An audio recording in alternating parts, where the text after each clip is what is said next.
एक गांव में एक आदमी रहता था। वह बहुत ही दुखी हो चुका था। उसके पास कुछ भी नहीं था। वह भगवान से हर रोज यही कहता था कि मेरी सभी समस्याओं का अंत कब हो सकता है, लेकिन उसे अपनी परेशानी का अंत होता हुआ नजर नहीं आ रहा था। भगवान भी शायद उसे कोई जवाब नहीं दे रहे थे। शायद वह बहुत ही परेशान हो गया था। उसकी पत्नी यही कहती थी कि तुम कितना भी भगवान से मांग लो, लेकिन हमें कुछ भी नहीं मिलने वाला।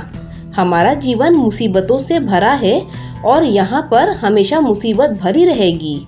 लेकिन आदमी कहता था, भगवान सभी की सुनते हैं, हो सकता है वह मेरी बात भी सुन ले और इसमें समय लग जाए, इसीलिए हमें इस समय का इंतजार करना ही होगा। पत्नी कहती थी, जब हम भूख से मर जाएंगे तभी शायद भगवान को कुछ याद आएगा। मुझे नहीं लगता कि इससे पहले कुछ भी होने वाला है। तभी वह आदमी कहता है कि तुम इस तरह की बातें क्यों करती हो? तुम्हें भगवान पर विश्वास होना चाहिए। भगवान सभी की सुनते हैं।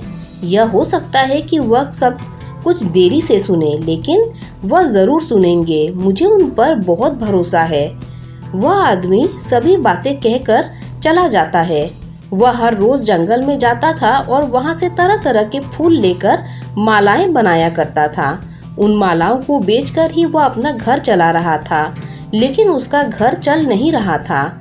उसे खाने की समस्या धीरे धीरे बढ़ती ही जा रही थी।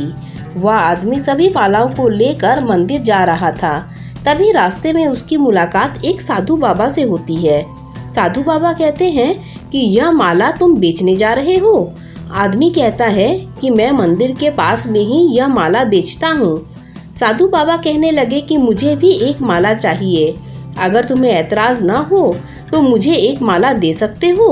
वह आदमी कहने लगा कि इसमें कोई भी समस्या नहीं है, आप माला ले सकते हैं। साधु बाबा ने कहा कि मेरे पास धन नहीं है, मैं माला के बदले में धन नहीं दे सकता हूँ, लेकिन मैं तुम्हें आशीर्वाद दे सकता हूँ। वह आदमी कहने लगा कि इसमें भी कोई संदेह नहीं है। आप मुझे आशीर्वाद देते हैं तो इससे बड़ी चीज मेरे लिए क्या हो सकती है? मुझे धन की जरूरत नहीं है। साधु बाबा मुस्कुराते हैं और कहते हैं कि मेरा आशीर्वाद है कि आज से तुम्हें धन की कोई कमी नहीं होगी। यह कहकर वह चले जाते हैं और वह आदमी अपनी मालाओं को बेचने के लिए निकल पड़ता है। वह सभी मालाओं को बेचकर जब घर आता है तो उसके पास थोड़े से पैसे होते हैं, जिससे वह खाने के लिए कुछ सामान ला सकता था।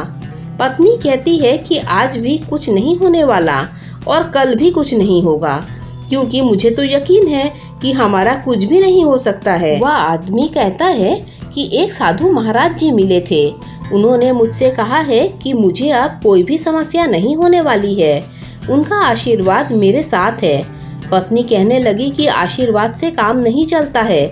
जब तक हमें धन नहीं मिलेगा तब तक हमारा गुजारा नहीं हो सकता है।